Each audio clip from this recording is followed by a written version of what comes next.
Bueno, arratsaldeon danori, eta eskerra. Buenas tardes y muchísimas gracias en nombre de Bilbao Alhóndiga. Como saben ustedes, esta es la segunda de las conferencias que estamos dedicando a la crisis. La semana pasada abordamos el tema de la crisis económica. Ayer, en cambio, abordamos el tema de la relación entre la crisis y la cultura, y el tema o el aspecto que se va a abordar en el día de hoy es la relación que tiene la crisis con la crisis económica con el sistema político y hasta qué punto la crisis económica incide en la crisis política, y si no existía previamente o lo que ha hecho es intensificar la crisis política. Y para ello contamos con dos oradores muy conocidos. Por un lado, el señor Alain Touraine, una de las cumbres del pensamiento sociológico a nivel europeo y también latinoamericano. Es muy conocido en ambas zonas del planeta y que en la primera parte de su vida trabajó sobre todo el aspecto económico y después ha estado más relacionado con movimientos sociales, y en los últimos años ha estado trabajando en torno a la sociología del sujeto. Sus textos e investigaciones son muy prolijos y, en fin, no podría mencionarles todos ellos, y en todo caso pueden ustedes encontrarlos en cualquier buscador. Pero sí que quería mencionar una obra recientemente publicada que es la época posterior a la crisis, que es el tema que va a abordar justamente en el día de hoy. Junto a nosotros también contamos con el señor Heinz Weizmann, filólogo y filósofo, que ayer estuvo hablando sobre el impacto que tiene la crisis económica en el mundo de la cultura, y quien nos contó desde el punto de vista de la filología y de la lingüística en qué medida estamos sufriendo la imposición de un idioma tecnocrático que imposibilita también una toma de conciencia necesaria para llegar a una nueva sociedad. Entonces, bueno, pues estos son los temas que van a abordar. El mecanismo que vamos a desarrollar es el siguiente. En primer lugar, va a hablar el señor Touraine durante aproximadamente unos 40-45 minutos. Y después hablará el señor Weizmann, quien le planteará su propia opinión sobre las palabras del señor Touraine durante unos 25 minutos, y después le daremos la palabra al público también para que intervenga. Esta es la estructura que vamos a desarrollar entonces en la conferencia de hoy. Paso a hablar ahora en castellano. De estar al tanto de las discusiones y de los problemas sociales que nos aquejan, pues ha decidido en una doble sesión, una primera tratando la economía, una segunda tratando aspectos culturales y políticos, ha decidido enfrentar el tema o confrontar el tema de la actual crisis económica y en qué medida esta crisis económica tiene una solución meramente económica. Y la semana pasada se habló de este aspecto, o si la crisis económica, pues probablemente solo, o el futuro tendrá una solución económica, pero que no pasa por la economía. Y de estos aspectos nos hablará dentro de unos minutos Alain Touraine. Esta semana, ayer se trató del tema de cómo afecta la crisis en el aspecto cultural, y hoy en el aspecto sociopolítico o en el meramente político. Y de alguna forma lo que nos plantearemos será en qué medida la crisis simplemente plantea un problema político o simplemente lo que hace es intensificar uno que ya existía previamente. Para ello, Alain Touraine intervendrá durante 40-45 minutos y nos disertará básicamente de la actual situación. Sí, es incómodo, ¿eh? Es muy incómoda la luz. De la actual situación de prostración política, en qué medida tenemos que plantearnos, porque en su último libro, básicamente al final lo que plantea es, si hace unas décadas se planteaba o socialismo o barbarie, parece que en su último libro se podría hablar de humanismo o barbarie, ¿no? Y durante 40-45 minutos expondrá su visión del momento actual y de las posibles salidas a la crisis. A continuación, Heinz Wiesmann planteará o le planteará una serie de dudas o mantendrá un diálogo con base en lo que haya planteado Alain Touraine, y a continuación, después de este diálogo, daremos paso a los comentarios o a las preguntas del público. Es muy difícil presentar a Alain Touraine, probablemente una de las personas y uno de los sociólogos más punteros europeos.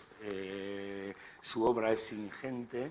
En un primer momento se dedicó básicamente a la conciencia obrera, podríamos decir que en un segundo momento a los movimientos sociales, y en los últimos 20 años al retorno del actor desde diferentes vertientes. Por otro lado, Heinz Wiesmann es filólogo y filósofo, y ayer planteó la duda de en qué medida se puede plantear un cambio social cuando hoy por hoy, desde su perspectiva de lingüista, estamos absolutamente dominados por un lenguaje tecnocrático y técnico que imposibilita el diálogo social y el diálogo público. Entonces, le damos la voz a Alain Touraine y empezaremos durante 40-45 minutos o el tiempo que considere oportuno. Muchas gracias. ¿Me oyen? Bueno. Es un placer para mí estar aquí porque no conocía este edificio magnífico, increíble, etcétera. No voy a tener tiempo para utilizar la piscina o la gimnasia o no sé qué, o el yoga, pero es para mí un tipo de etapa que veo, nueva etapa en la reconstrucción, transformación, digamos, los problemas que estamos tratando a nivel general también pueden ser analizados a nivel de Bilbao, que también era una ciudad con cierta actividad económica y que está en un proceso de transformación. ¿Por qué digo eso? Porque quisiera no hablar demasiado de crisis. No porque no hay crisis, por supuesto que hay, pero porque, en mi opinión, se trata más de un proceso de mutación con cierta discontinuidad, como siempre hay, de un tipo de sociedad para otro. Ahora, lo que estamos observando es el aspecto más negativo y más discontinuo de este proceso de mutación o transformación a partir de una sociedad industrial o de sociedades industriales hasta otro tipo de sociedad. Yo creo que es importante no separar el análisis del aspecto crisis del aspecto transformación, pasaje de un tipo de sociedades a otro tipo de societal, digamos, de sociedad global. Entonces, el punto de partida es la crisis, y ahí voy a ser muy breve, la crisis de las sociedades industriales, por lo menos en el mundo occidental, pero eso correspondía bastante con la sociedad industrial, las sociedades industriales.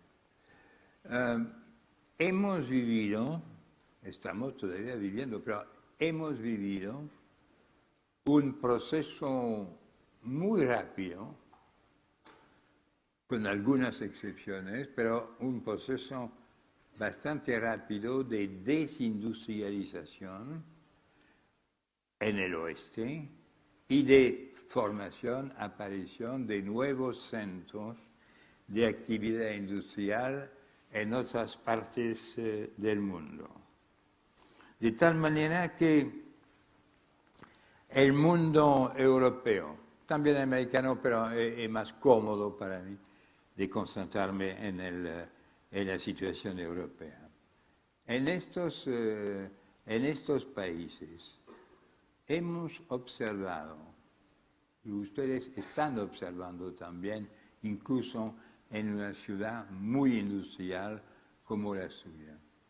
Estamos observando una crisis, que es una crisis que muchas veces ha significado desempleo duro, difícil, duradero, sin solución, como en el norte de Francia o en el este de Francia, o en muchas partes del norte de Inglaterra, por ejemplo. Bueno, hay este movimiento de desindustrialización que fue fortalecido, ampliado por factores no económicos, sino culturales, etc. Y de cierta manera, 20 años atrás, si ustedes, algunos de ustedes se acuerdan de este periodo, el mundo industrial era el mundo sucio, el mundo arcaico, etc. Y entonces había que superar el momento industrial, que era el momento del trabajo duro, etc., y entrar en un mundo más diversificado, más intelectual también, que era el mundo, yo no diría postindustrial, porque no, el postindustrial todavía bastante cerca del mundo industrial, pero un mundo, como se decía, la expresión era interesante, un mundo, un modo de producción del conocimiento o a partir del conocimiento, e incluso era un poco de moda, y todavía lo es, de hablar contra este mundo arcaico, duro, y que por todas partes es un mundo que hace la vida más difícil a medida de que nuestras ambiciones, nuestros proyectos son un poco más ambiciosos, etc. Bueno, aparentemente lo que estoy diciendo está lejos de la situación actual. Sin embargo, lo es menos de lo que uno puede pensar, porque yo creo que no hay solución a la crisis económica europea si no hay un movimiento de reindustrialización, y lo que lo demuestra es el éxito del único país que haya resistido a la desindustrialización, que es Alemania. Y entonces Alemania pensó con razón que los nuevos países, los BRICS, los nuevos países industriales, iban a necesitar máquinas o autos, etc., de nivel avanzado, y que podían vender su producción, sus productos a los nuevos países.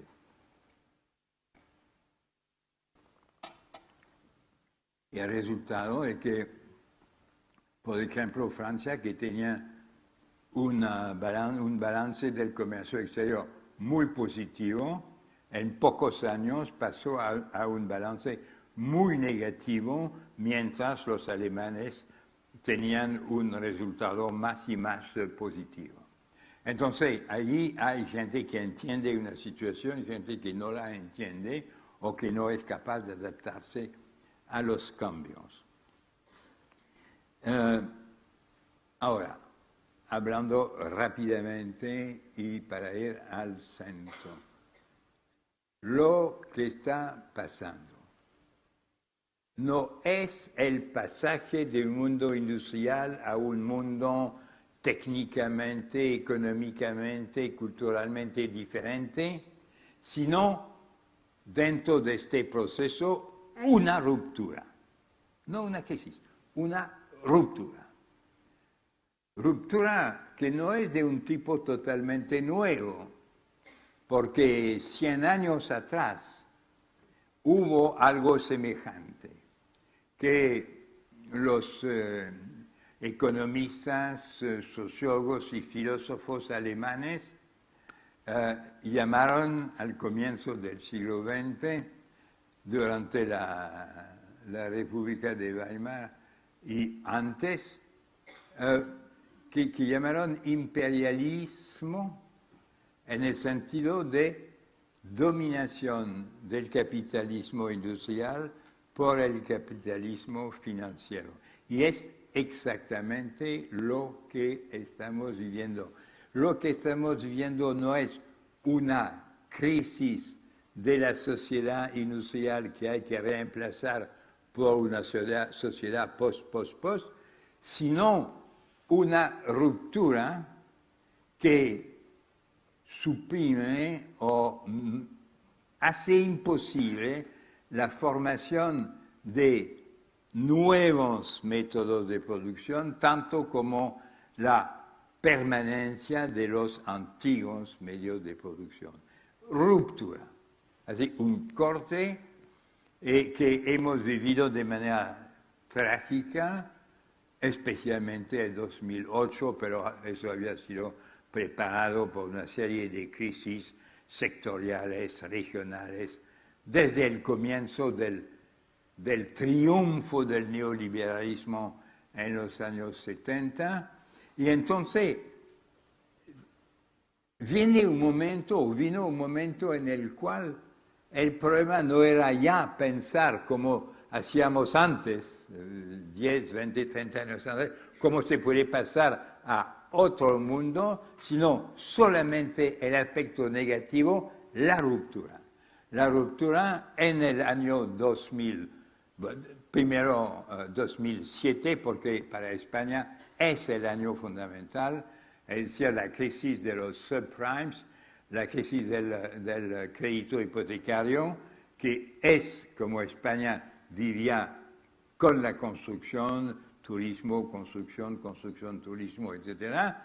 La crisis de los subprimes en 2007 fue la ruina de España, mientras el resto de Europa tuvo la ruina más bien un año después, en 2008, con la crisis bancaria, la crisis financiera, simbolizada por la caída del banco Lehman Brothers en Nueva York, en 2007.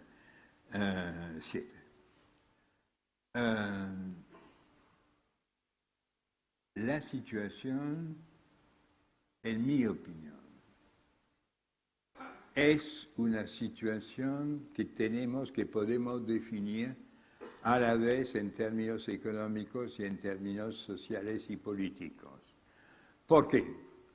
Porque la cosa nueva, fundamental, es que ya las crisis nacionales casi no existen más, pero ya 29 no es una crisis puramente americana, pero el capitalismo financiero en el año 2008 es global. La globalización es el cambio fundamental, porque no hay... ¿Qué significa global? Significa una cosa muy clara. Un fenómeno global es un fenómeno que no puede ser controlado, orientado por actores sociales o políticas a nivel nacional, ni en el momento actual a nivel continental o mundial. La globalidad, la globalización, no es ser más grande, sino ser fuera de control, de escapar a cualquier tipo de control. Bueno, entonces, lo que pasó con este mundo de un capitalismo financiero. Cuando digo financiero, yo quiero decir más precisamente que no tiene ninguna función económica. No es un mundo, el mundo bancario tiene funciones muy necesarias, muy importantes, que es inversión por un lado, crédito por el otro. Bueno, este capitalismo financiero no tiene ninguna función de inversión, ninguna función de crédito.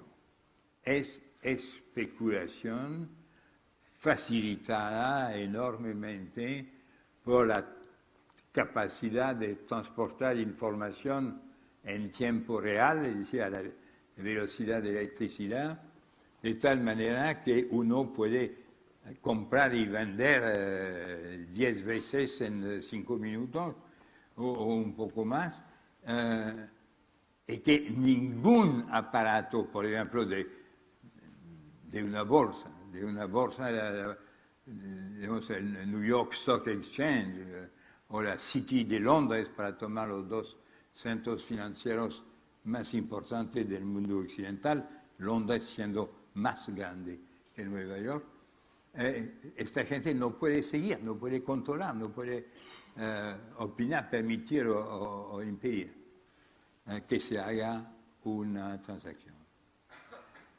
Entonces, el resultado de este fenómeno, lo repito, que no es un fenómeno de transición, no.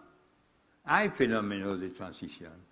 Hay fenómenos de transición, por ejemplo, en la creación de nuevos tipos de actividad, de industria, y es en general en los Estados Unidos que se han realizado estas transformaciones a través de todo el mundo de la informática o de la nanotecnología o de las industrias ópticas o de medicamentos o muchas cosas. Y no hay que olvidarse que estos aspectos existen, pero nosotros en el mundo europeo y en otras partes del mundo, lo que hemos experimentado es absolutamente otra cosa, es la ruptura a la vez de la sociedad industrial, crisis de producción, y a la vez de la capacidad de formación y de acción, de intervención activa de actores sociales y políticos. Es la cosa que me había más impresionado en estos años 7, 8, 9, 10, que es el silencio. El mundo occidental se transformó en un mundo silencioso, vacío, sin debates, sin conflictos, sin propuestas. Un mundo silencioso y vacío. De tal manera que por este desequilibrio entre la causa, el origen de la crisis, que es mundial, básicamente a través de New York y Londres, y la capacidad básicamente nacional, un poco continental, un poco regional, de respuesta de actores. No hay respuesta posible de actores nacionales a una crisis metanacional, digamos, continental o mundial. Entonces, estamos en una situación, por eso dije, no de crisis, sino de ruptura. Ruptura como la corriente eléctrica está cortada, no llegan, estamos en un mundo completamente vacío y oscuro. Eso me parece ser la definición de la crisis que hemos vivido en el año 2008, básicamente. Después, lo que indica bien el carácter brutal y totalmente negativo de esta crisis aparecen otras crisis, porque la crisis que estamos viviendo hoy no es la crisis de 2008, es completamente otra. ¿Qué pasó? A partir de 2010, todo el mundo habla de Grecia, pero también había hablado de Islandia primero, Irlanda después, Portugal un poco antes de que se hablara básicamente de Grecia y en términos muy dramáticos. Entonces, en este momento es una crisis monetaria. Y esta crisis monetaria, lo que es normal, se transforma naturalmente, sin discontinuidad, en una crisis del Estado, más concretamente en la crisis de las deudas del Estado. ¿Por qué?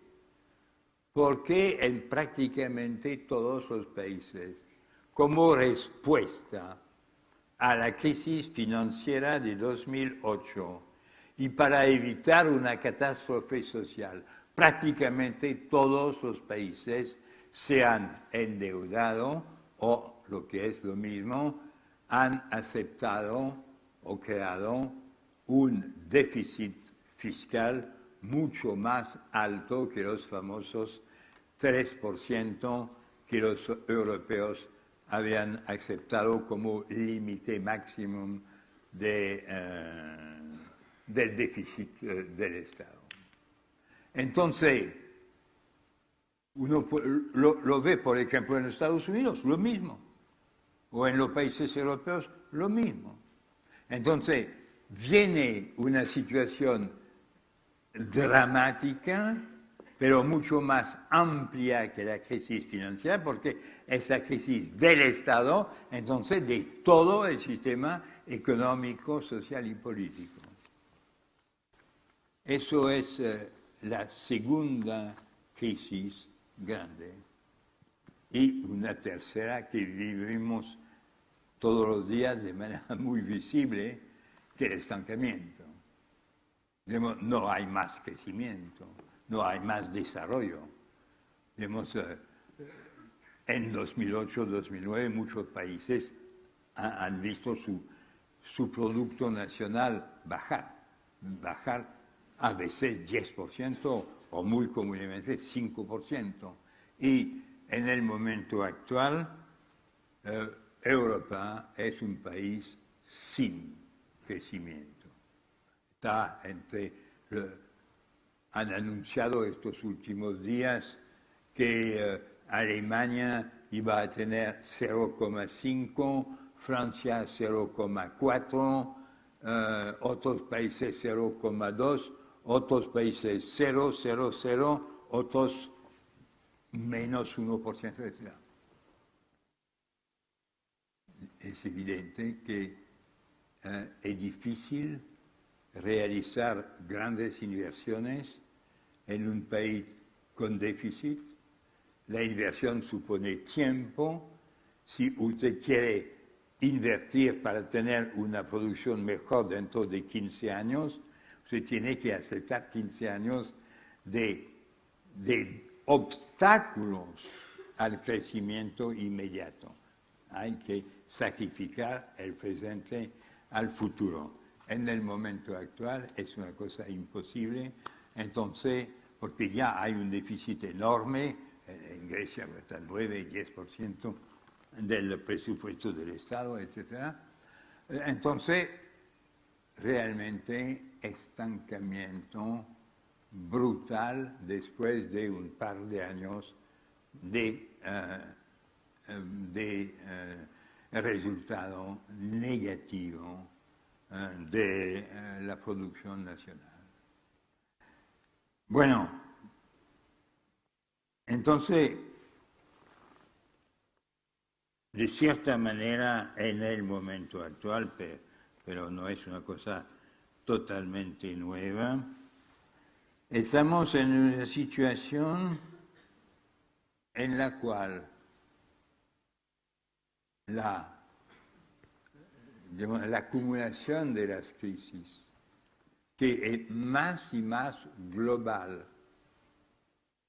que más y más agudo este conjunto de crisis. Hay países, tomando un caso para ser muy claro, para entender bien lo que es el momento actual de la crisis. Se toma un país que es un poco el símbolo de la crisis ahora, Italia. Italia es un país que no ha tenido ningún crecimiento durante los 10 últimos años. 1% en 10 años. 0,1 de crecimiento, en realidad es más.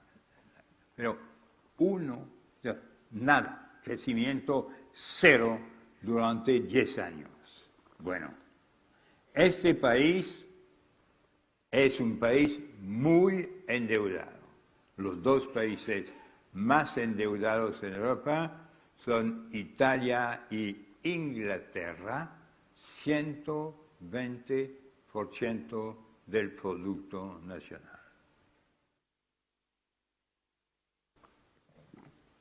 Cuando uno no aumenta el producto y tiene grandes deudas, tiene que pagar los intereses de la deuda.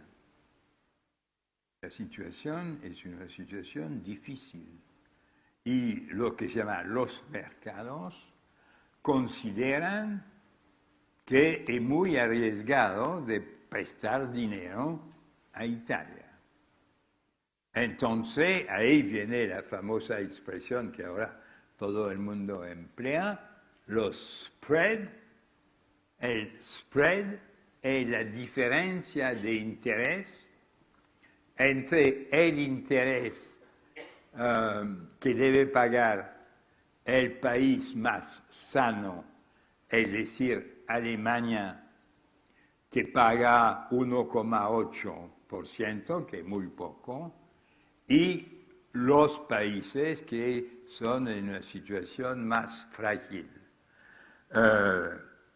Italia era más o menos 6%, es decir, 400 puntos de base, como se dice, sobre Alemania. En total, Italia,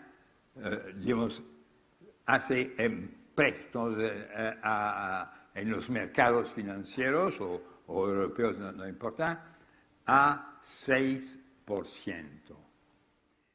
Ustedes se dan cuenta que pagar no 2%, pagar 6% con un producto que no aumenta, significa que la deuda cada año representa una parte creciente del Producto Nacional. Y es evidente que este juego no puede durar mucho y que viene rápidamente un momento en el cual el país no puede pagar. Es el caso de Grecia. Ahora eso se llama, antes se llamaba la quiebra, ahora es más elegante decir default en inglés. Pero es la misma cosa.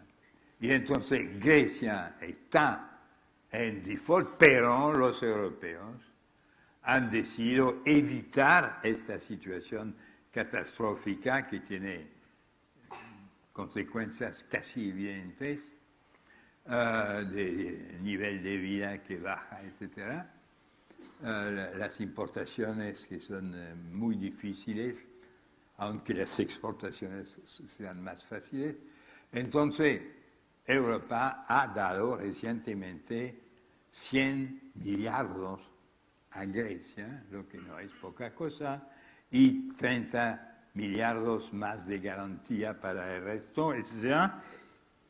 Y no es suficiente, y los griegos que soportan el precio, la gente común y corriente que soporta el peso de esta crisis económica, está muy descontenta, Y entonces, a medida que más descontenta, hay menos solución porque está en un callejón sin salida.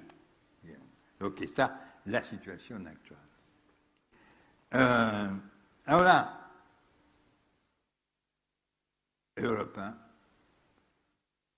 interviene, y no voy a gastar mucho tiempo en eso, pero es un hecho, en mi opinión, muy importante, que por la primera vez esta Europa tan blanda, tan retórica, que no hacía nada, frente al precipicio, frente a la catástrofe, ha empezado a transformarse a una velocidad totalmente nueva.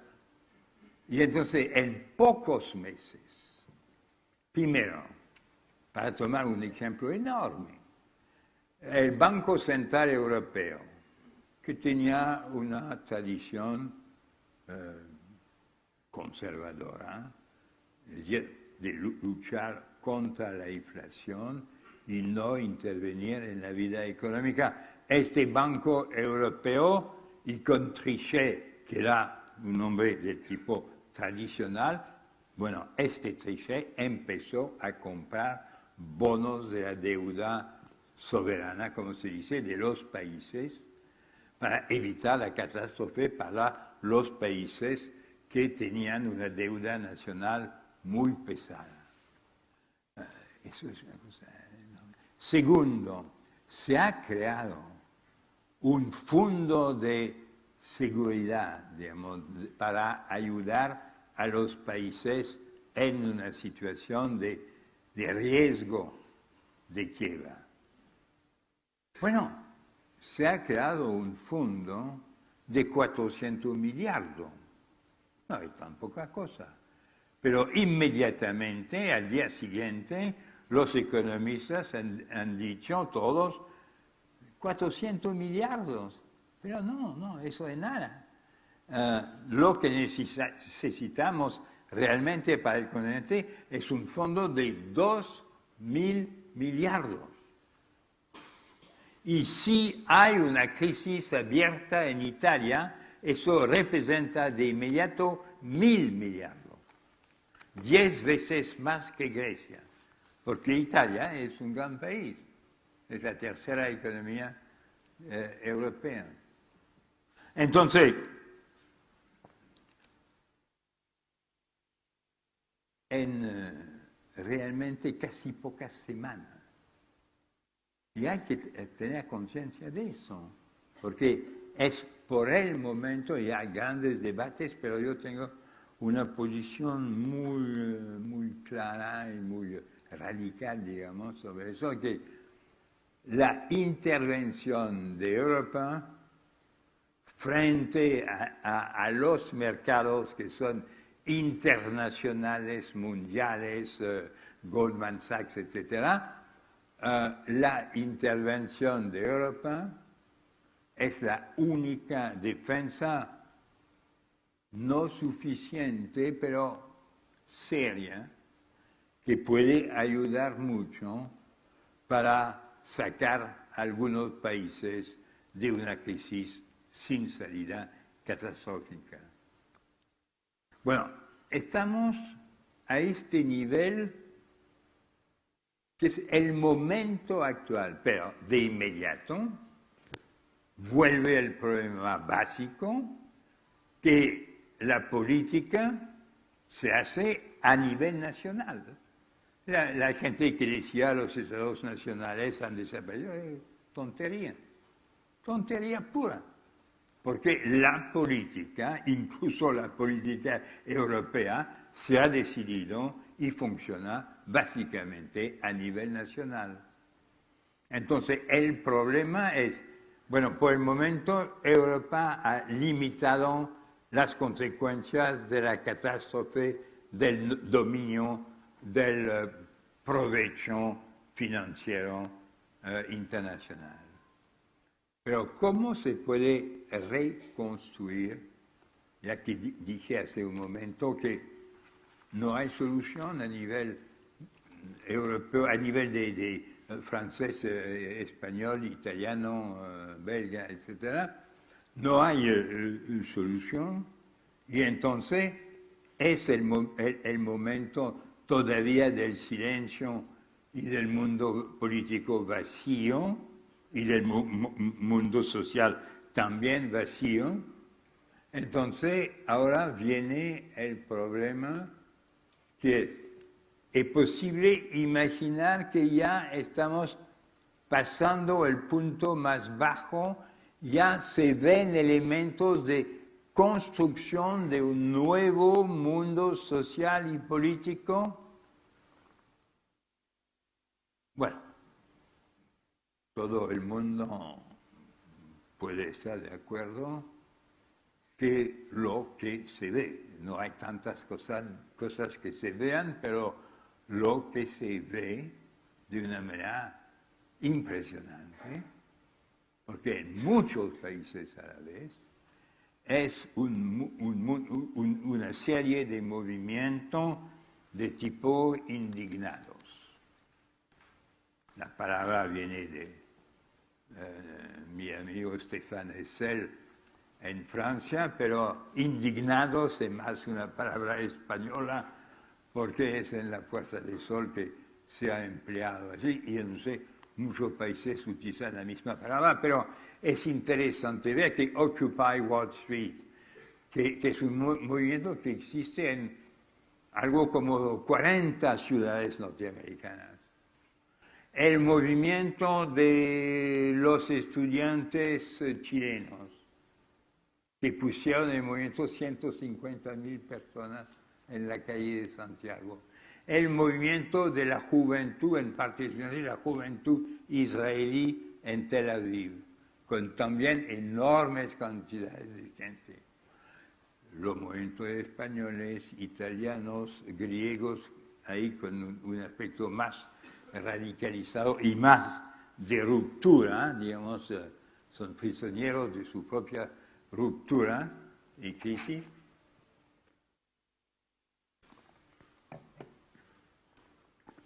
Y de ciertas maneras, pero eso necesitaría más tiempo, se puede decir que la primavera árabe pertenece a la misma situación, lo que quiere decir que indignados es estar en contra, es rechazar la cosa negativa, la solución negativa. No es construir una nueva solución positiva o un nuevo tipo de sociedad. Y hay que insistir en el aspecto de debilidad de la indignación. La indignación rechaza no construir. Estamos en este momento que es cómo pasar después de Europa a, por el momento, limitado las posibilidades de quiebra de Grecia y más que nada de Italia. España no está amenazada de quiebra. Eso es grave, pero más bien de desempleo más que de presupuesto nacional. Eso es difícil. No puedo llegar aquí con una solución en la mano, pero el momento preciso, digamos, esta semana, es ya la crisis económica abierta ha sido parada por Europa. En el mundo entero hay movimiento de rechazo de la dominación del capitalismo financiero y de la ley del provecho brutal. Ahora, ¿cómo se puede, por un lado, mejorar la situación económica, es decir, tener espacio para crear nuevas inversiones? Y, por el otro lado, cómo crear nuevos actores políticos y sociales. Lo que el mundo de los indignados ha demostrado, y francamente yo había desarrollado exactamente el mismo tipo de análisis algunos años antes, es que frente al carácter global de la crisis, la única fuerza de oposición y resistencia tiene que ser aún más global, es decir, utilizar argumentos de tipo universalista, es decir, en términos de derechos humanos, derechos universales, derechos fundamentales, políticos, sociales y culturales. Y estábamos, antes de la crisis, observando los progresos, en particular de la defensa de los derechos culturales de las minorías, de las mujeres, de las minorías culturales, religiosas, políticas, sexuales, etc.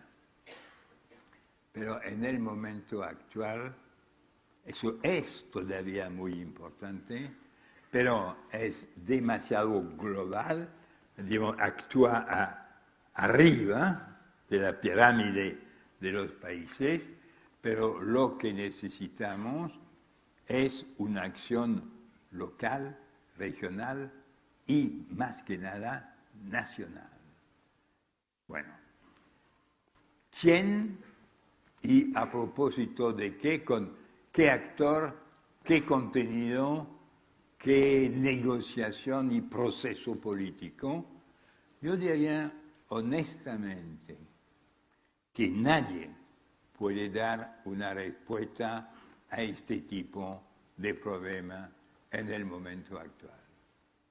Porque estábamos hace unos días atrás con la Grecia que caía en el infierno de la quiebra total.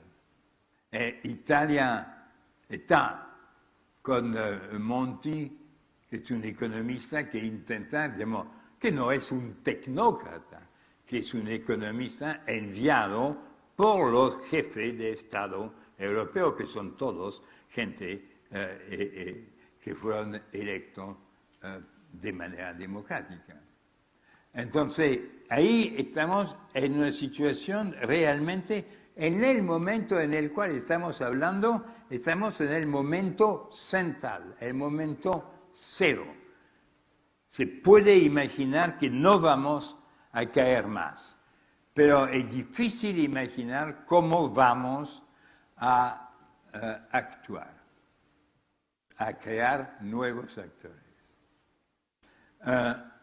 Primero, yo diría que los actores que tienen más posibilidad, más probabilidad de tener una capacidad de acción son los que a nivel global existen ya y que pueden bajar. Pero y son dos grandes movimientos arriba y que pueden bajar, que son la ecología política y los feministas, digamos, mujeres y ecologistas, pero bajar al nivel local político se ha realizado, se ha llevado a cabo en parte para los ecologistas, casi nada para las feministas que, al contrario, en mi opinión, están, digamos,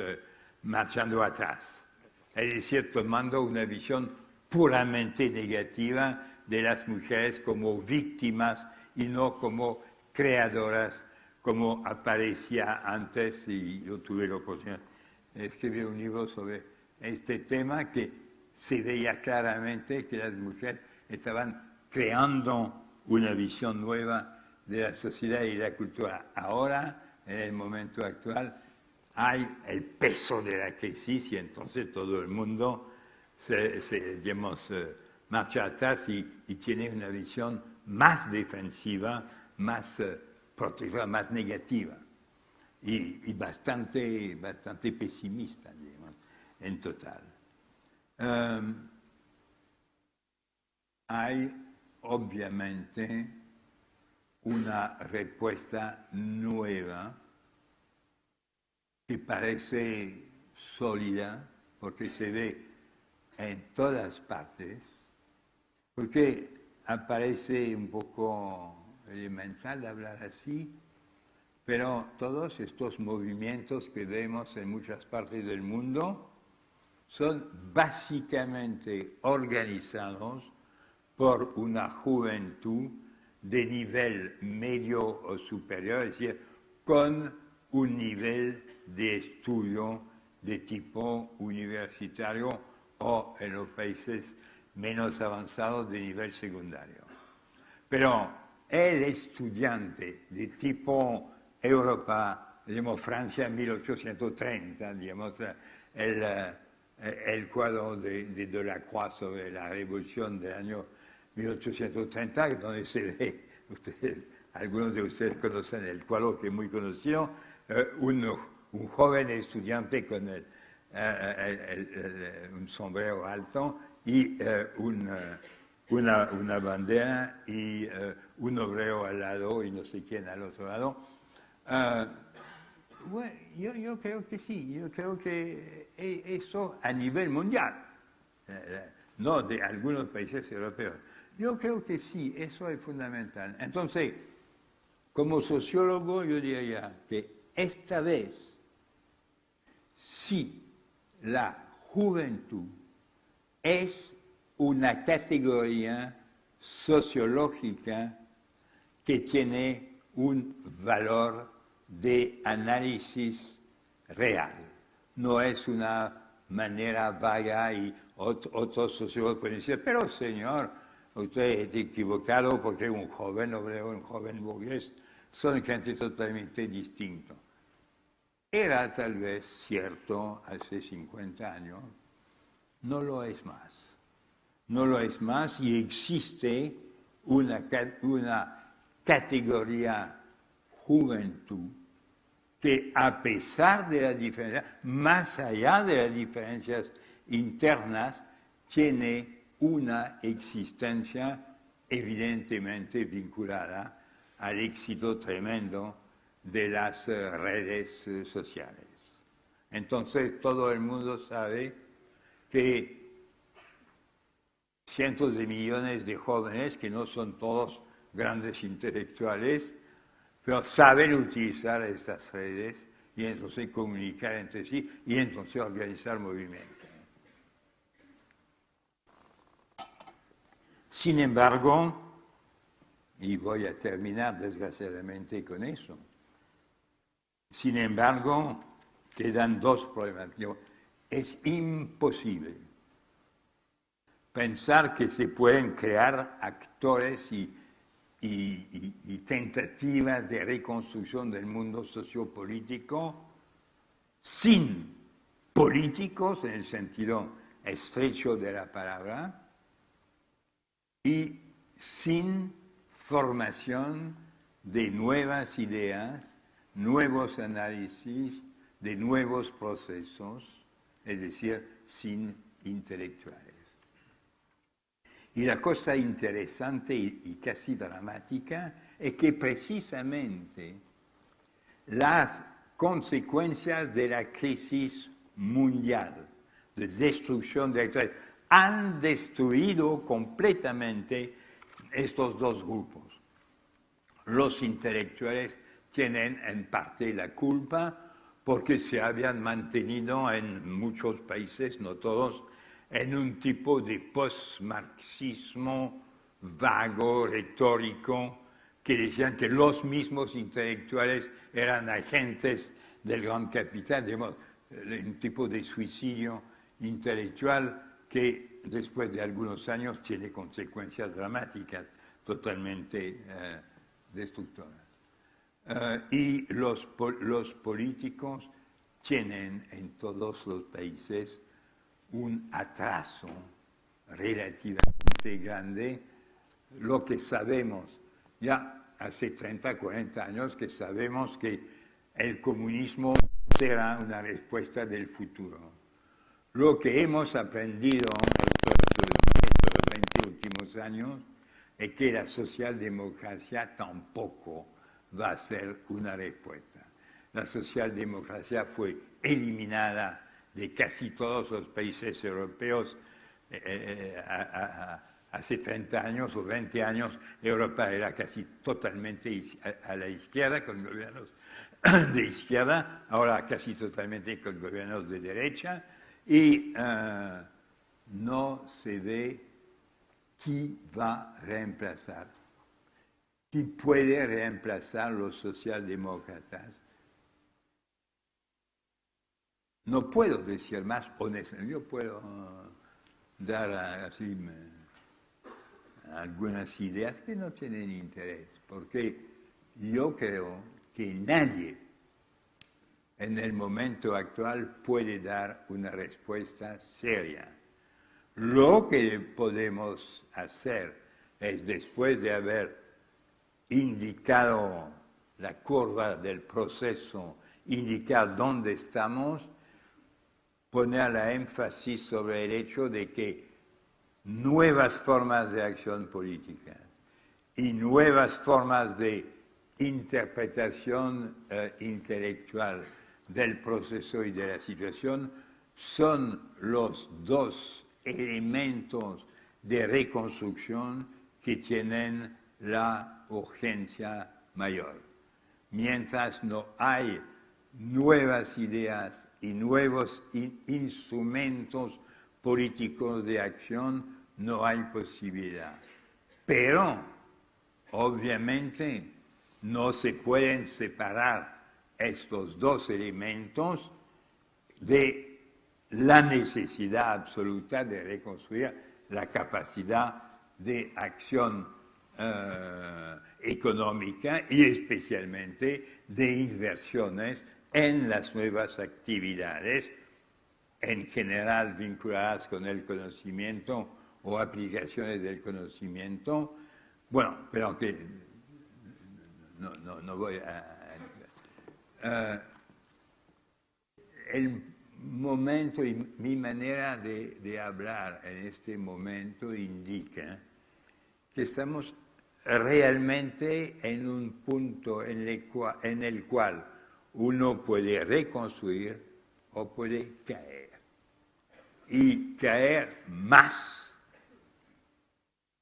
de lo que hemos conocido, digamos, es una hipótesis perfectamente normal de pensar que el mundo occidental está cayendo. Será un mundo tal vez no subdesarrollado, pero no desarrollado, intermedio durante un periodo de tiempo, mientras otros países están desarrollando. Vivimos nosotros en Europa, en una región sin crecimiento, en un mundo que crece a 4 y 5%. África es más, América Latina es más, China es más, India es más, etcétera, etcétera. El caso de Estados Unidos es un caso ambiguo. Yo creo que van a recuperar por la capacidad de aplicación del conocimiento a la producción, capacidad de imaginación científica y tecnológica. Entonces, no puedo terminar mi introducción, digamos, de otra manera que con un punto interrogativo. ¿Qué piensan ustedes? ¿Cómo ven el riesgo de caer, la posibilidad de pasar el punto cero y de entrar en un proceso de reconstrucción? Porque el problema es claro, la respuesta no lo es todavía, tenemos que trabajar todos. Entonces, vamos a ver lo que Heinz Wiesmann piensa de esta problemática y espero que mientras tanto ustedes todos van a elaborar preguntas, porque realmente tenemos que participar todos en este trabajo que es urgente y que domina, digamos, determina nuestra sobrevivencia. Muchas gracias.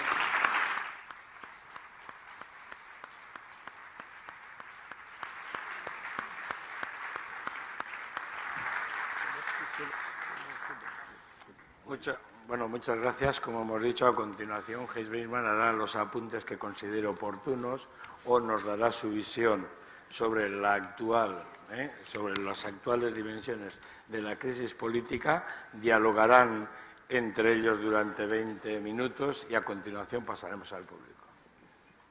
Merci beaucoup. Est-ce que ça marche? Oui. Je suis désolé.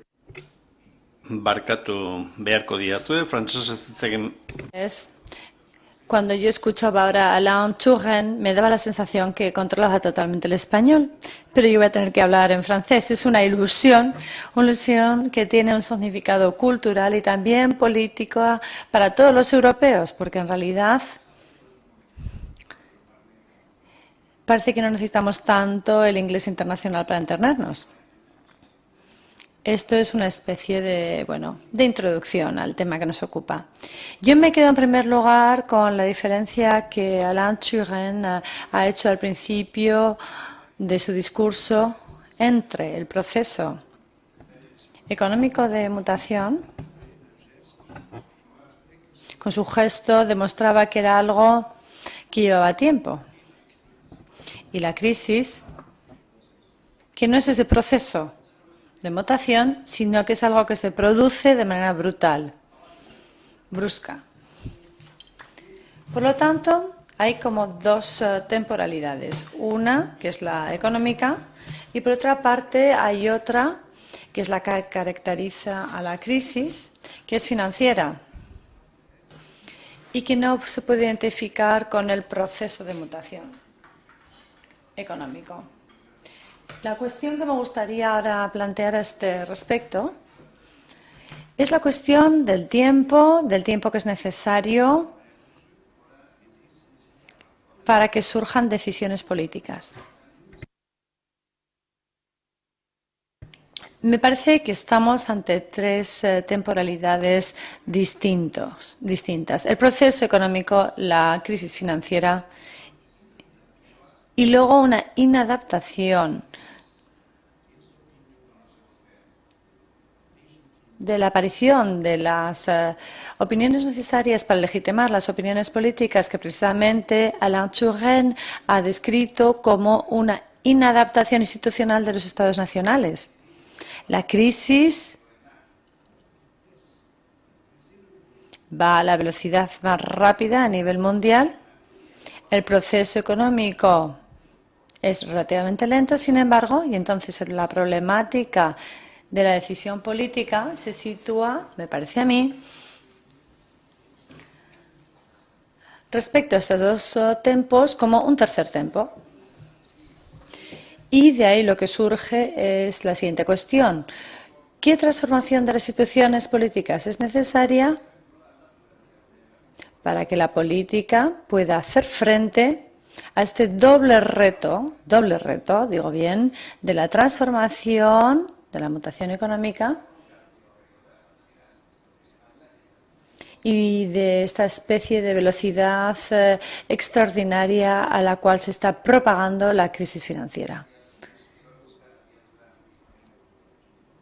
Cuando trabajamos ahora para el ámbito financiero, tenemos ordenadores que toman decisiones en una millonésima o millardésima de segundo. Ninguna decisión política puede competir con esa velocidad, con la velocidad a la cual se propaga la crisis financiera. Los capitales se pasean por el mundo a una velocidad tal que nuestros dirigentes, la pobre señora Merkel y el señor Sarkozy, se ven acusados constantemente de que llegan tarde. Ese es el reproche que se les hace. ¿Por qué siempre llegan tarde? Llegan tarde pues que este proceso de legitimación política tanto nacional como incluso de manera embrionaria a título europeo, es un proceso lento. Siempre se produce demasiado tarde.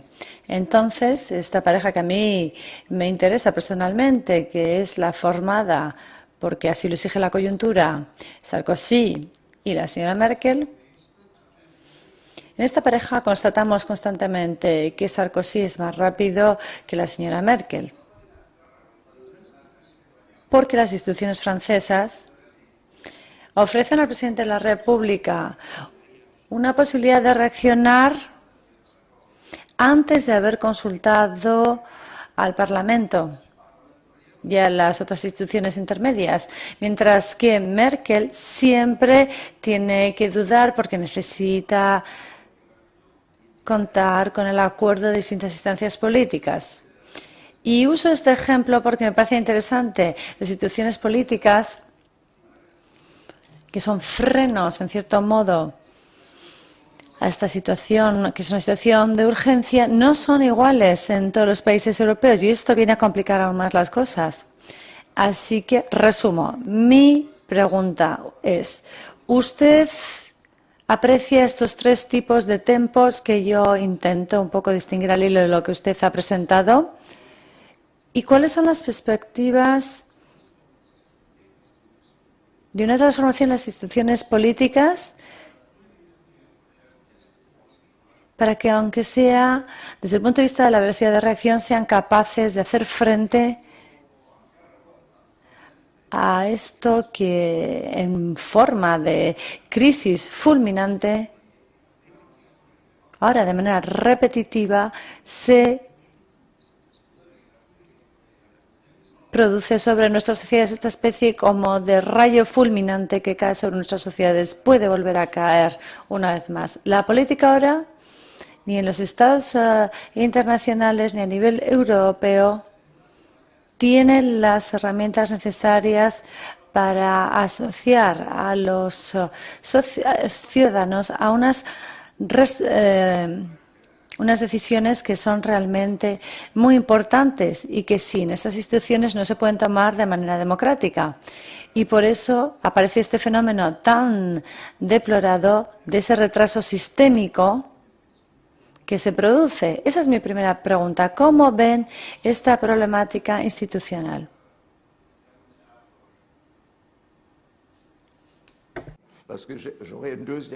Y luego tengo otra segunda pregunta, así que prefiero que primero me conteste.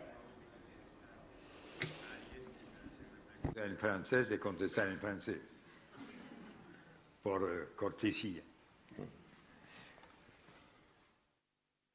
La diferencia entre los distintos tempos que usted ha mencionado es indiscutible.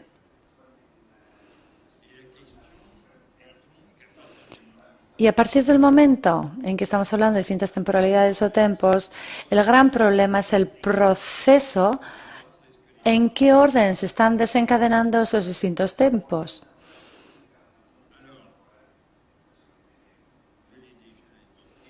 Yo ya he señalado, y voy a dar personalmente una respuesta bastante tajante, bastante brutal, aunque luego esto, bueno, se podría debatir.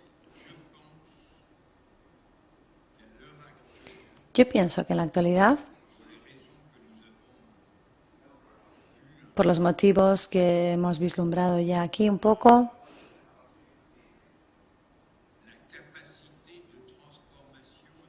la capacidad de transformación, es decir, de poco a poco volver a esos procesos de mutación, creo que de momento el actor que puede desencadenar o volver a desencadenar este proceso es Europa. Yo era un europeo bastante hastiado porque durante 10 años nos han estado hartando con la retórica, etcétera. Pero todo eso se ha acabado. Desde hace un año no hay más de eso. Y ahora vemos claramente en la actualidad bueno, yo no puedo dar un racionamiento puramente hipotético. Yo veo quién está actuando en Grecia, en Italia y a nivel general. E incluso diría algo que es interesante, porque si no fuera Europa, ¿quién actuaría? Pues Alemania. Ahora bien, hemos visto que Alemania, como sistema político alemán, no estaba tan decidido.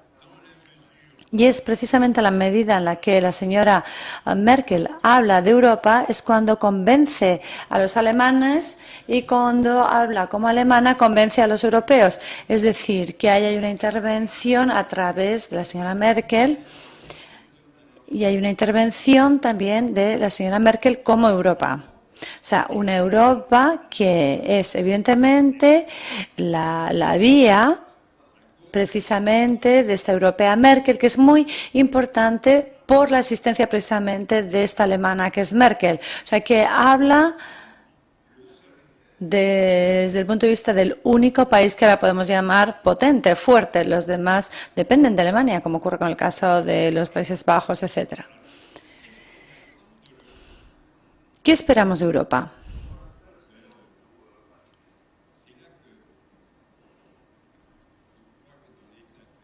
Creo que, habida cuenta de la situación actual, creo que hay que tener valor para usar algunas palabras muy directas.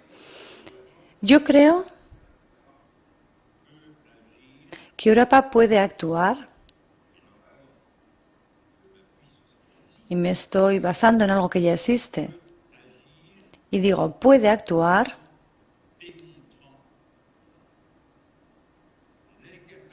demostrando la incapacidad de actuar de los sistemas políticos nacionales.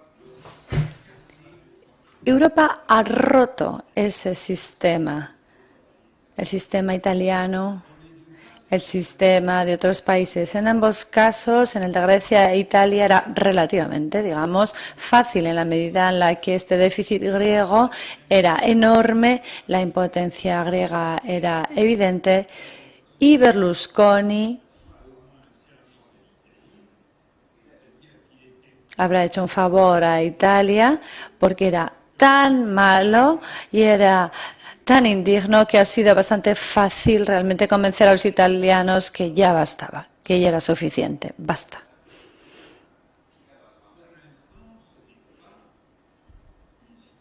Pero de momento no es una situación que se esté planteando en otros países, salvo, bueno, aunque no tengo suficientes datos como para hablar de Portugal, pero quizás en este país también ocurre algo similar. Pero creo que el problema de Portugal es un problema que se ha mantenido ahí un poquito candente durante una cierta temporada, pero bueno, que no creo que alcance la amplitud del problema de Grecia, de Italia. Y en cualquier caso, como han aumentado los recursos de Europa, creo que puede enfrentarse Europa al problema portugués y no creo francamente que se pueda enfrentar, sin embargo, Europa a un problema de la dimensión del problema de Italia, que es demasiado grande. Segundo elemento para esta respuesta.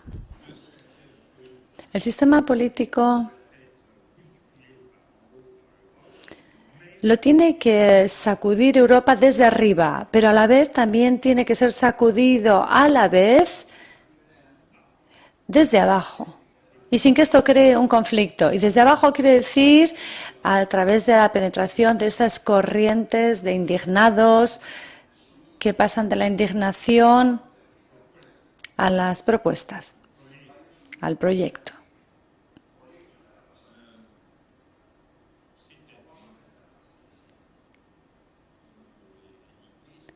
Como ya he comentado, quizás parezca algo banal decirlo, pero se trata de una entrada masiva de la juventud en la vida política.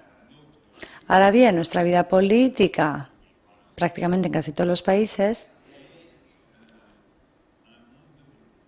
es un mundo de viejos. Menos en España, porque la política empezó más tarde. en el 75, digamos. Pero bueno, ya llevamos un cierto tiempo también, ¿no? Pero en otros países, como por ejemplo Inglaterra, cuando se habla de la democracia hay que hablar ante todo de Inglaterra. Inglaterra está totalmente agotada, pero a niveles extraordinarios. Es la tercera vía de Blair,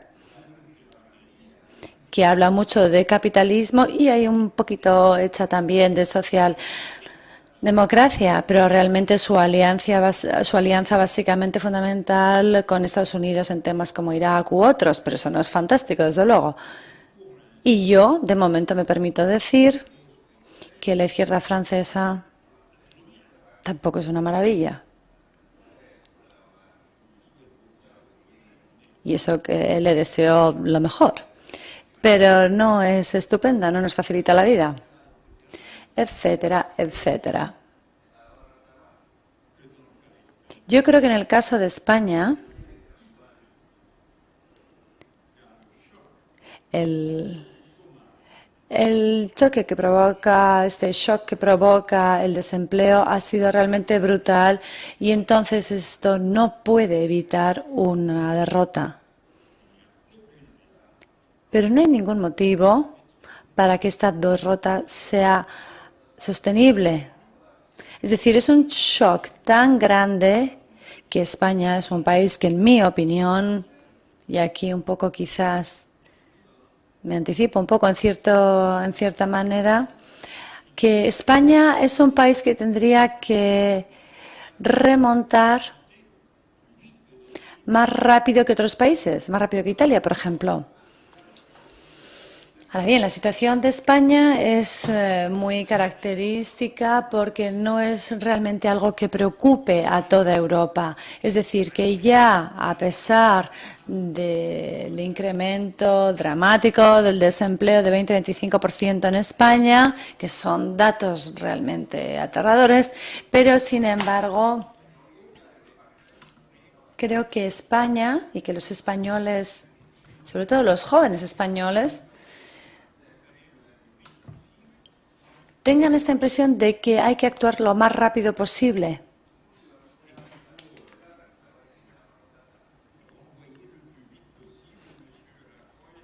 Y que cuanto antes hay que mandar al señor Rajoy a la iglesia de su barrio.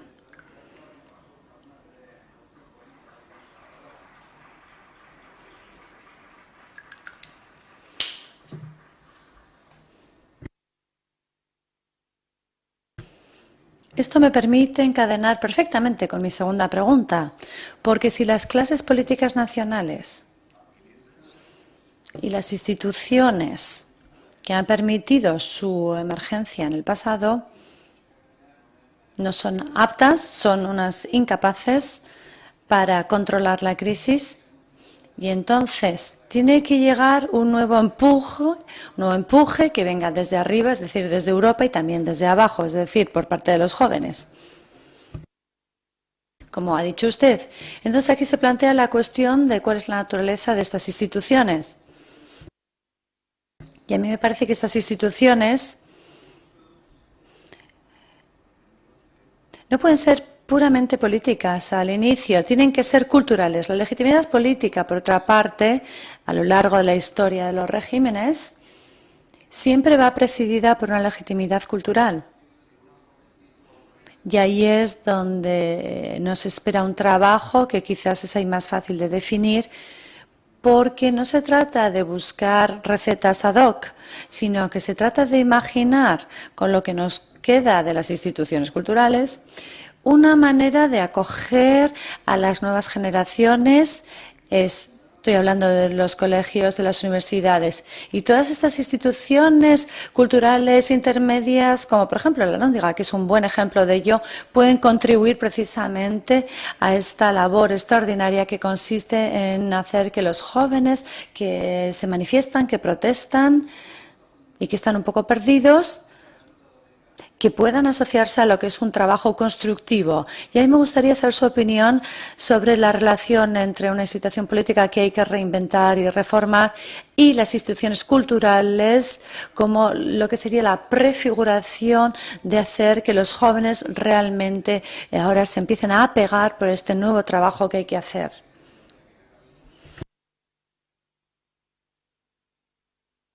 Mis impresiones, y la respuesta que yo daría es que las instituciones parapolíticas muchas veces son más arcaicas que las propias políticas. Y estoy pensando en concreto en las grandes escuelas y las universidades, que es un mundo muy arcaico. Sin embargo, las instituciones que tienen un bajo nivel de institucionalización, como por ejemplo esta institución, y no hay que olvidar, y podría hablar del caso francés, que conozco mejor. Francia es un país donde hay entre 300 y 400 centros culturales libres. Y quiero señalar también que Francia, luego miran si es igual aquí en España, es un país donde si se proponen ideas a los jóvenes, te aparecen 1000 personas que se echan a la calle para escucharte. Estamos en un mundo, y digo lo que ocurre en Francia porque lo conozco, no sé qué podría decir de Italia, y aún quizás, no sé, sería menos positivo sobre Italia. Creo que también eso se podría decir de Alemania, ¿no crees, Heinz? Sí, yo creo que se mueven, ¿no?, los jóvenes alemanes. Habría que verlo, pero bueno, yo creo totalmente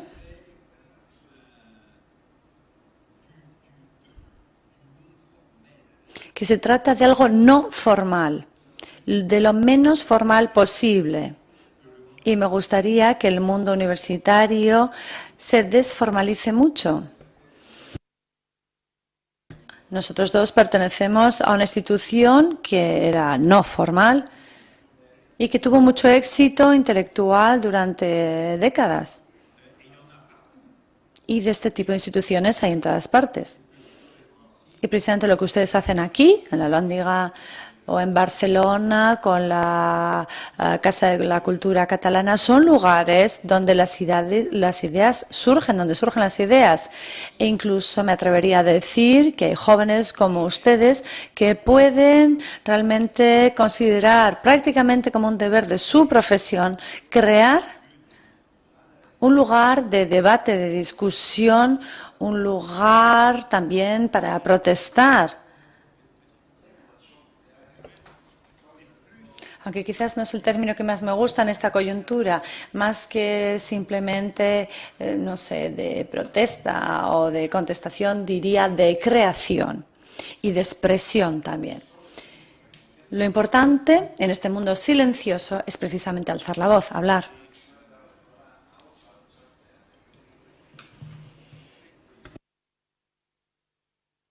Y repito, precisamente yo en el fondo no soy pesimista porque yo creo que en los países europeos, y digo en todos los países europeos, aunque quizás no sea cierto en todos, en Europa del Este, solo conozco bien un país que es Polonia, y yo sé que Polonia, bueno, funciona, va bien, Hungría, Rumanía no avanzan, pero Polonia sí, va para adelante. Pero bueno, realmente creo que todo esto va a surgir de Europa Occidental, evidentemente. La capacidad de acción es inmensa, la capacidad de acción que todavía no se ha empleado. Nuestros países están todavía en la fase de pensamiento y de proceso y de actividad realmente que es como la de un país subdesarrollado. Tenemos un capital de ideas, de preocupaciones, de sentimientos, de afectividad, de todo lo que ustedes quieran, que supera con mucho las posibilidades O sea, que tiene muchas posibilidades como para entrar precisamente a partir de estas preocupaciones en la vida pública. Y esto para mí es lo que me parece fundamental. Cómo hacer como agujeros por abajo y también por arriba de un sistema. Por arriba haces un gran agujero y por abajo haces muchos agujeritos pequeños para entrar en ese sistema, para penetrar a nivel de las instituciones y así poder transformarlas rápidamente.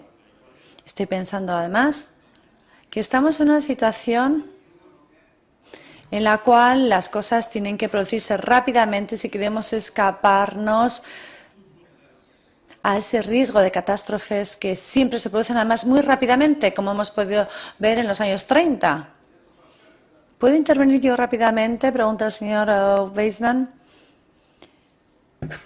Estamos de acuerdo sobre esta obligación de desarrollar instituciones que no correspondan solamente al modo de funcionamiento político, tal y como ahora hemos heredado de un pasado muy respetable, pero que bueno, que a partir de ahora ya no es suficiente para hacer frente a esta situación. Y queda la cuestión del papel de los medios de comunicación, porque creo que si tiene que haber una expresión, si tiene que haber un debate para que todo esto se pueda realizar, para que no sea algo que quede confinado en ciertos lugares privilegiados, para que toda la sociedad realmente se vea irrigada de todas estas ideas que se desarrollan en estos foros privilegiados, entonces hace falta unos portadores. Entonces, para eso hacen falta los medios de comunicación. ¿Cuál es la situación entonces en Europa en cuanto al eco que ofrecen, que se hacen los medios de comunicación de las ideas que nacen, que surgen? Me parece que hay un problema estructural fundamental. Bueno, la situación evidentemente varía según los países. La peor, yo creo que es el caso de Italia. Sí, dice el señor Weissman. Sí, porque precisamente Berlusconi es el dueño de prácticamente todo, menos el Canal 7.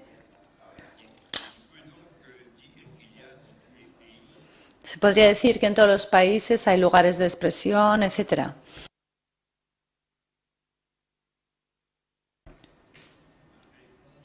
Sin embargo, mi respuesta general sería que los medios de comunicación están demasiado formalizados y están demasiado vinculados al Estado o a lo que sea la entidad equivalente al Estado como para hacer de canal de transmisión. Y como hemos visto en el caso de los árabes, las redes informales, no obligatoriamente, pero sí pueden, en caso de movilizaciones. Siempre ha sido así. Yo me acuerdo del mayo del 68 en Francia, el Estado Mayor de los estudiantes se organizaba en los coches. Estaba precisamente cuando en el coche escuchaban Radio Luxemburgo, y no era una cosa enorme, pero me acuerdo perfectamente.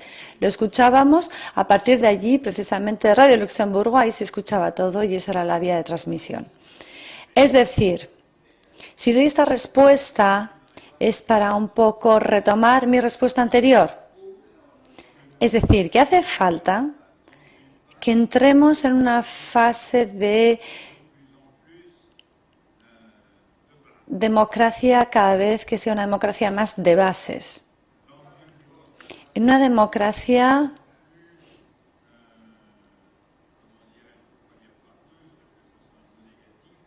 cada vez más fluida.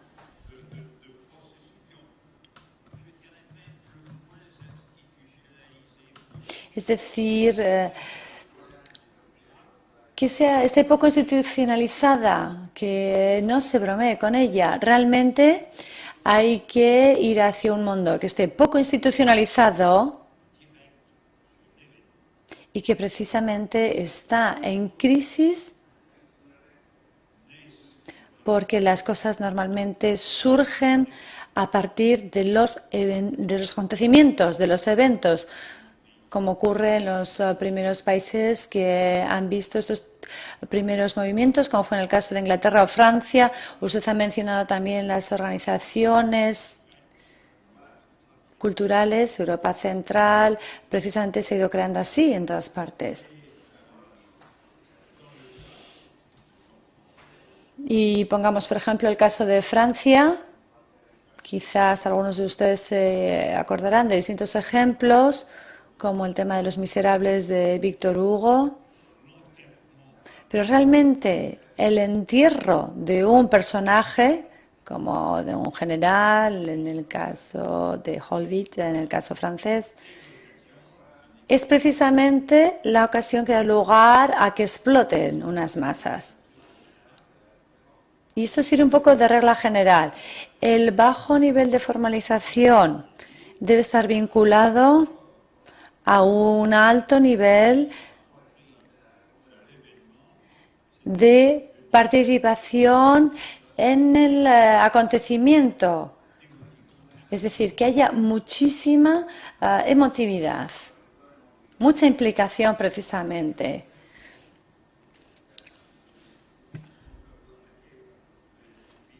Tienen que utilizar micro para que se pueda traducir las intervenciones del público. No es posible tener luz en la sala para que se vea la gente. No, no vemos. ¿Cómo? Sí. No hay... No sé si los técnicos escuchan, está diciendo si pueden iluminar mucho más al público, porque con los focos ellos no pueden ver al público y parece que les molesta.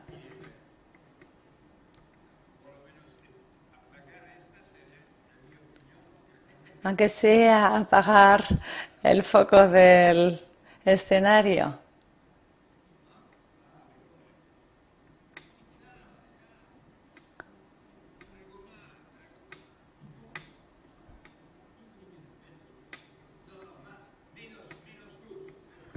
En esta luz central.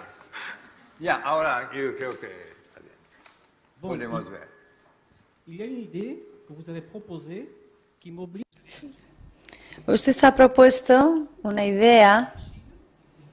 Ha hablado usted de un ordenador, de una máquina que impide a la señora Sarkozy y Merkel que avance el SBLIC. Y esta es la máquina que nos lo fastidia todo. Y como se trata de una máquina, es un poco una broma lo que digo. Quizás no habría simplemente que desconectar esos ordenadores que toman millones de decisiones por segundo.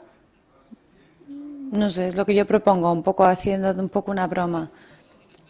Dice que no lo ha entendido. Desconectar ese ordenador que es demasiado rápido. ¡Ja! ¡Qué bonito sueño!, le contesta al señor Heinz Wiesmann. Porque precisamente en este mundo técnico en el que estamos ganando, los beneficios que eso tiene es inseparable a esa preocupación por ganar tiempo, por ahorrar tiempo. Y precisamente la aceleración es quizás la característica que más describe el mundo en el que ahora vivimos. Y somos todos cómplices de ello. Si queremos viajar rápido. Si queremos comer cada vez más rápido. Hay una tendencia general en el consumo, en el proceso económico. Cuando no tiene hambre y no tiene trabajo, dice este señor, entonces no tienes ganas de viajar rápido. Sí, ya le digo a usted que es un sueño muy bonito lo que dice.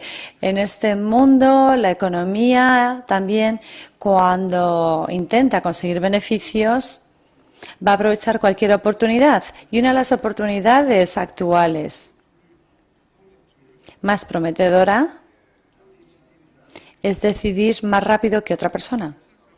Así funciona. Así que nunca va a impedir que los financieros pongan muchos ordenadores en paralelo para acelerar precisamente el proceso de decisión que en milisegundos les permite, a veces en fracción, ganar fracciones de céntimos, pero que si los acumulas consigues millones. Y entonces, a esta velocidad a la que ya no nos podemos escapar simplemente con apagar los ordenadores, creo que las instituciones que toman decisiones tienen que hacer precisamente lo mismo, acelerar, actuar más rápido, no ir a la zaga. ¿Qué es lo que se reprocha a los dirigentes actuales? Es decir, que sus decisiones llegan demasiado tarde respecto a la velocidad de la crisis financiera. con las instituciones políticas que tenemos, es inimaginable que se pueda acelerar mucho el proceso de toma de decisiones, salvo dándole un empuje europeo desde arriba y luego también reaccionar con emoción, influir en los acontecimientos, como también ha dicho el señor Touraine, pero solamente esta convergencia es lo que puede permitirnos hacer frente a esta situación. Es una respuesta que evidentemente no es muy práctica a nivel inmediato, pero hay que resignarse. Es un proceso. No se puede dar un toque de varita mágica y acabar con esa amenaza financiera que está vinculada a unas aceleraciones inauditas de los procesos de decisión de este casino mundial en el que vivimos.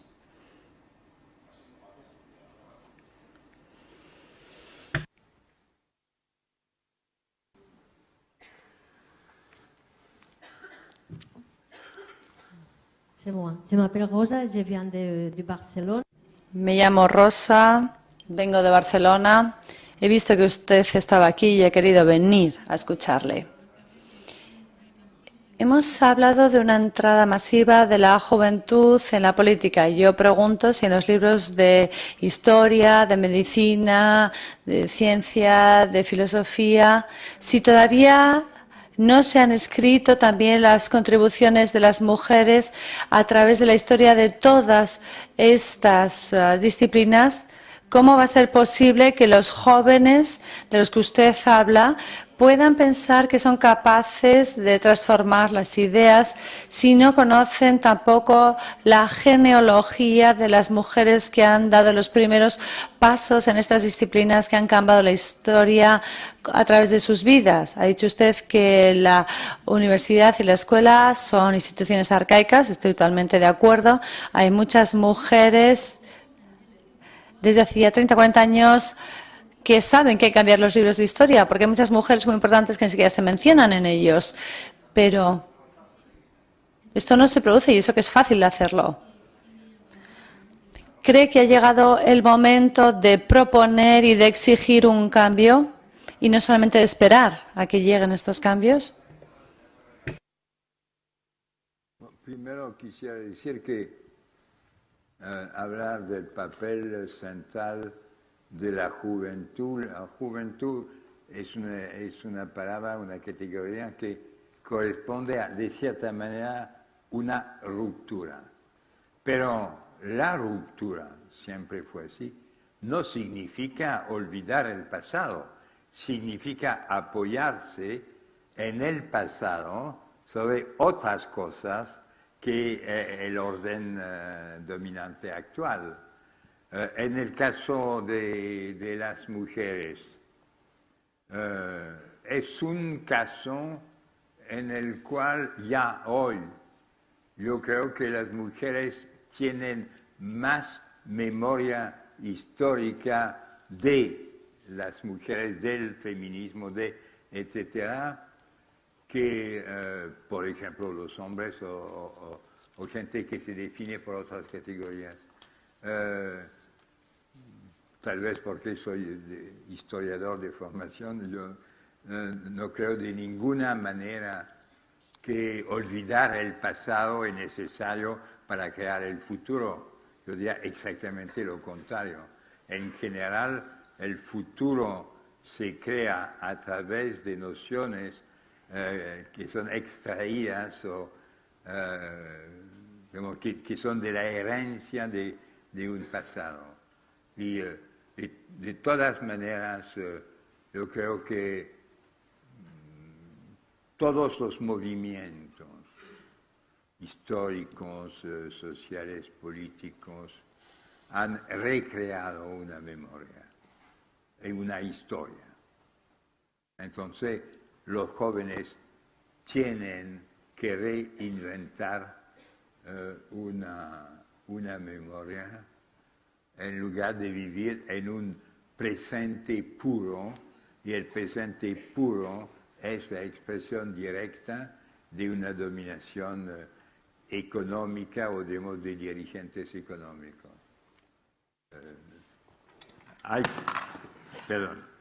hay que vivir en el pasado, presente y porvenir, y no solamente en el presente. Aquí mismo, primero, Bueno, primero felicitar a Alain Touraine. Me ha parecido brillante la exposición.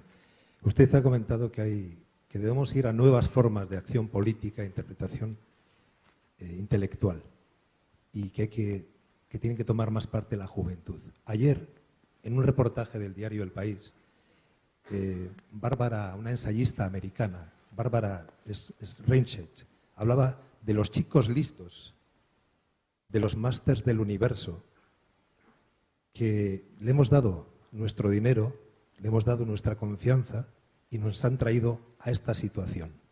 Los brokers nos han traído esta situación de angustia económica. Y nos han dejado sin un avión sin piloto. Me pareció una exposición brillante. Ayer mismo, en la televisión de aquí, en la televisión vasca, anunciaban,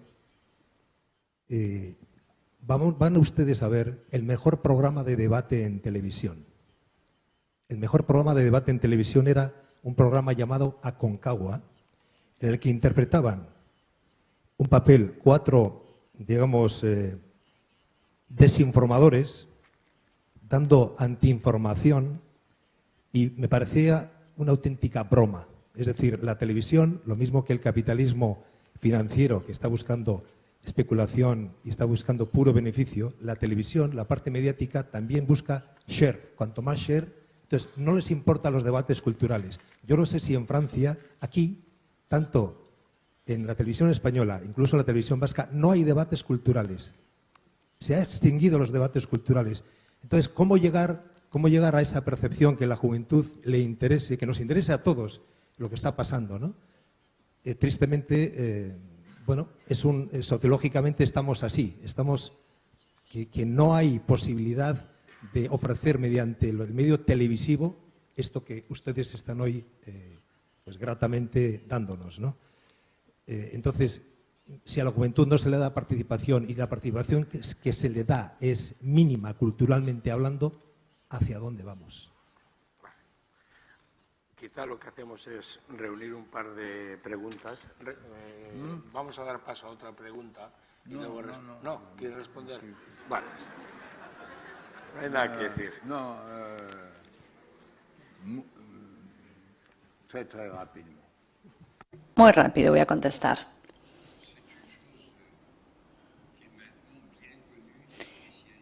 Los especialistas, precisamente en medios de comunicación en general, saben perfectamente ahora, y lo dicen ellos, no lo digo yo, que en la actualidad les parece que la televisión es un evento menor en comparación con las webs. Y yo suelo decir, por lo tanto, que como los jóvenes se comunican mucho y están muy influidos por las webs, por Internet, que corresponden más a ese nivel informal, yo creo que realmente la experiencia demuestra que no va a ser a través de la televisión, que se ha convertido en un medio demasiado centralizado de influencia, sino va a ser a través de Internet, de las webs, donde se está cociendo todo. Esa es la opinión general de los que se interesan por los medios de comunicación. Tienden a considerar que la televisión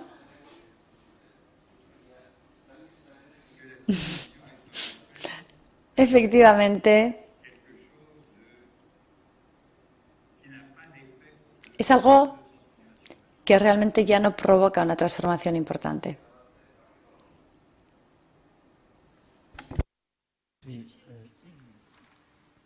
Buenas tardes, Sainz.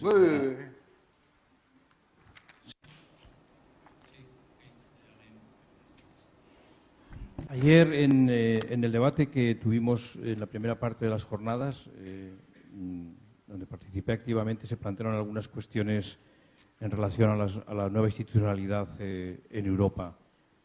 Yo estoy plenamente de acuerdo con usted en que el feminismo, en cierto modo, y el ecologismo, de otra manera, son dos nuevos sujetos emergentes que pueden ayudar a repensar esa nueva institucionalidad europea, ¿no?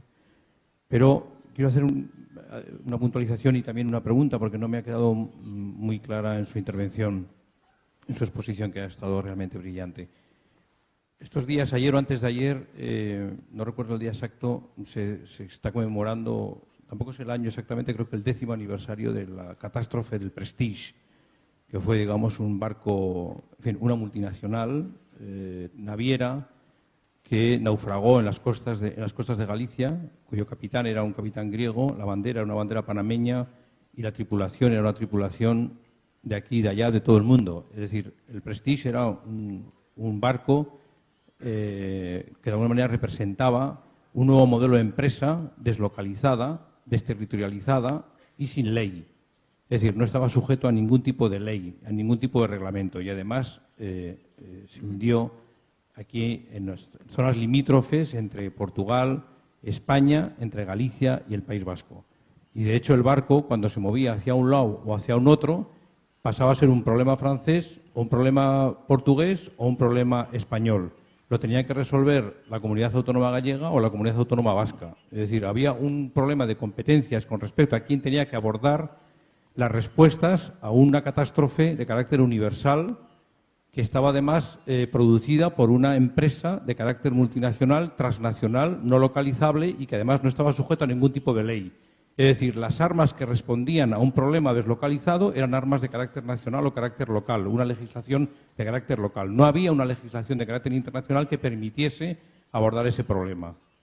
Entonces, ante esa cuestión, mi pregunta es, además de los sujetos que usted ha mencionado, como la juventud, clarísimo ejemplo, las revueltas árabes en Chile, todas las que ha mencionado usted, el feminismo y el ecologismo, que estoy totalmente de acuerdo con usted, que nuevas instituciones políticas internacionales pueden recoger ese reto de organizar una respuesta desde la ley a esa no ley que los mercados financieros están imponiendo, porque las actuales instituciones internacionales parece ser que tampoco sirven.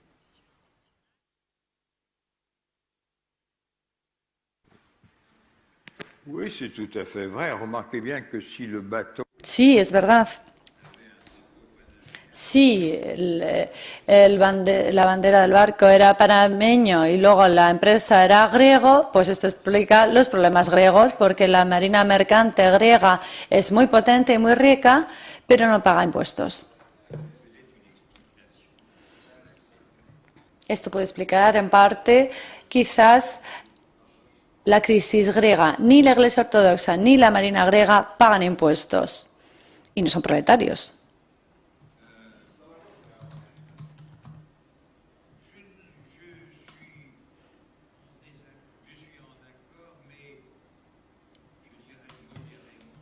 Estoy de acuerdo, aunque lo diría sin mucho entusiasmo, con esta apelación precisamente a organizaciones internacionales.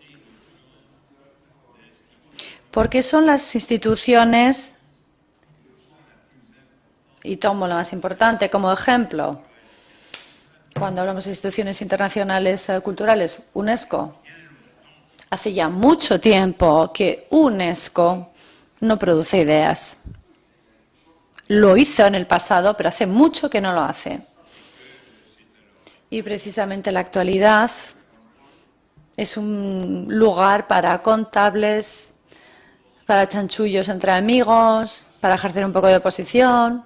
Pero vamos, ya no es un centro de creación. Si bien su esfera internacional permitiría eso todavía en la actualidad. Pero esa no es la lógica interna ya de esta institución, que consiste en mantener el control más bien de su importancia, de su propia importancia. Me gustaría contestar simplemente diciendo que todo lo que es un canal, aunque esté medio taponado, es mejor que ningún canal. Yo estoy a favor de acoger a todas las instituciones, pero dicho esto, yo mantengo mi posición que cuanto más informal las instituciones y cuanto más reacciona ante acontecimientos y además de manera emotiva, no solamente intelectual, pues mejor. Y de ahí la importancia, me parece a mí, de la manera en que se produce la articulación cultural. Porque esa palabra informal, ¿dónde puede tomar forma si no es precisamente en el universo de los intercambios culturales? Ahí es donde realmente toma consistencia, donde circula. Y por eso yo he hablado del papel tan ambivalente de los medios de comunicación respecto a ese diálogo cultural, porque los medios de comunicación son filtros muy eficaces, terriblemente eficaces, para eliminar todo lo que hay de creatividad o de novedoso, e incluso de entusiasmante también dentro de la creación cultural. Lo eliminan en beneficio de la estandarización de las opiniones, que es lo que los americanos llaman opinion making, crear opinión, que es ahora una disciplina que se enseña en las escuelas de ciencias políticas. Y en 2 palabras les voy a decir a qué consiste. Es algo atroz, porque al principio hay múltiples opiniones contradictorias.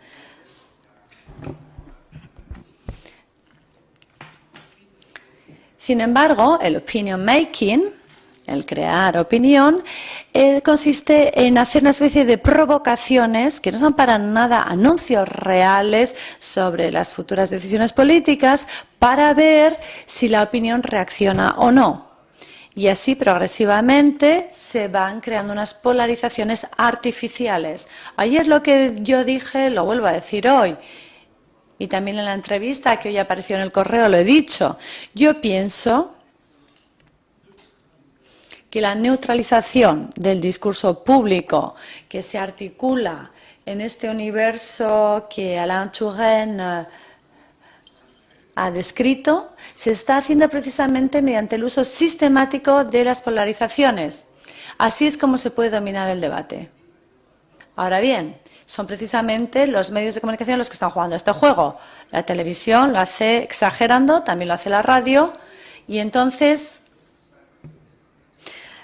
quizás sean los únicos los que permiten una cierta polifonía de voces, los periódicos, pero bueno, cuando uno lee todos los días el periódico se da cuenta de que todo se reduce muy rápidamente a posiciones totalmente predefinidas. Y eso es lo que plantea, en mi opinión, problemas. Hay 4 preguntas. Y a continuación, agruparlas y digamos que un turno final. Entonces, aquí en el lateral... Tenemos tiempo, ¿no? Sí. No, pues seguimos. No tenemos mucho tiempo. ¿No? Sí. Porque hay que terminar a esa hora. Bueno, no hay límite, ¿no? Vale, pues no hay problema. Hago la pregunta entonces. Sí, Roberto. Sí, yo quería en primer lugar pues, felicitar a los ponentes por el esfuerzo de clarificación que han hecho, porque realmente estamos viviendo una serie de transformaciones de distinto tipo que se solapan entre ellas y a veces nos impiden aclararnos sobre estos procesos. Y aunque los procesos, digamos que unos inciden en otros, hay procesos que son de más largo plazo o calado, como puede ser, las transformaciones de largo plazo que están produciendo, y por otra parte hay algunas más coyunturales o de corto plazo, como es concretamente el caso de la crisis financiera. Aunque, digamos que ambos, que se afecten mutuamente, pero, sin embargo, son cuestiones que conviene separar a efectos metodológicos y, en ese sentido, creo que han hecho un esfuerzo muy interesante. Centrándonos un poquito en lo que es la crisis coyuntural y más en concreto en el escenario europeo, realmente creo que ha sido muy interesante,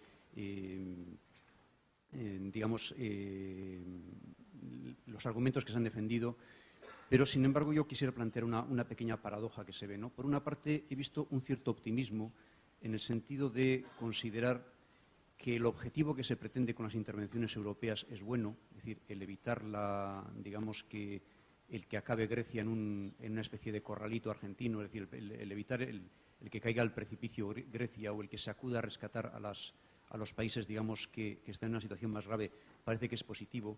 Por otra parte, parece que se ha planteado como positivo el hecho de que la intervención sea a nivel europeo, que no sea, es decir, que haya una intervención unitaria.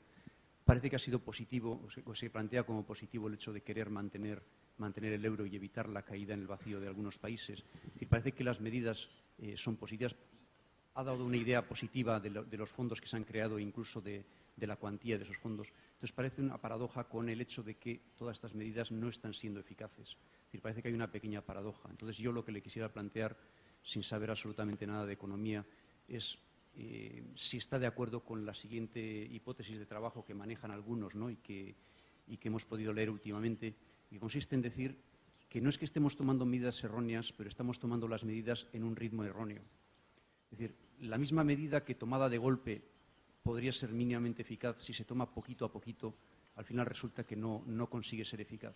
Es decir, si lo que tratamos es de parar el golpe de los mercados y tomamos medidas que hoy anunciamos que vamos a crear un fondo de 1, mañana, como vemos que no es eficiente, lo subimos a 1,5, como vemos que tampoco funciona, lo subimos a un 2,5 y sigue sin funcionar. Es decir, si realmente lo que necesitamos es, en vez de ir tomando pequeñas medidas, digamos, instantáneas y que van cambiándose continuamente y ampliándose, si la solución no sería tomar las mismas medidas por los mismos agentes, por los mismos autores, pero tomarlas de golpe de forma que tuvieran un mínimo de eficacia. Es decir, que la eficacia dependería en gran medida de que se tomen, digamos, de golpe y eso les daría funcionalidad a esas medidas. Entonces, simplemente quería plantearle esta cuestión y decirles si estamos dispuestos a llegar a unos fondos, o algunos países están dispuestos a unos fondos de rescate o una serie de medidas, no es mejor desde el principio, por decirlo de otra forma, no cree que lo que sucede es que más que unos errores graves por parte de la clase política europea, lo que hay es falta de ambición,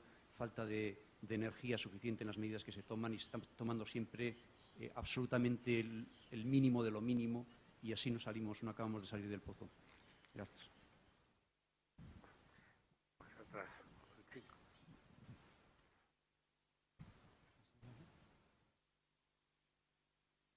Vale. Hola.